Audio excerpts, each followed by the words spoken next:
And guys, this oras na nga pala ng gabi at di tayo makatulog. Mga 3:54 na nga pala ng madaling araw. Di tayo makatulog. Kaya ang ginawa ko, nagbasa na lang ako ng Bible. At habang nagbabasa nga pala ako, may nabasa pa nga pala ako na verse dito na napakaganda.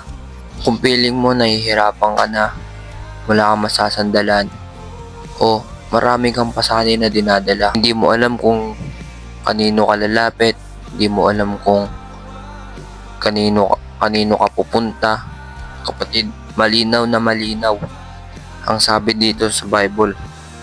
Peter 5 chapter 7, ang nakasulat dito, sabi niya, ipagkatiwala nyo sa Kanya ang inyong mga alalahanin sa buhay, sapagkat Siya ay nagmamalasakit sa inyo.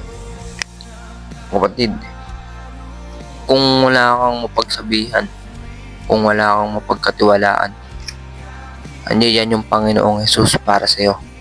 Sasagipin ka niya sa lahat ng bagay na iyong pinapasana. Kapatid, laging nasa puso mo ang Panginoon.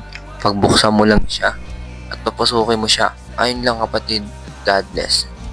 Thank you.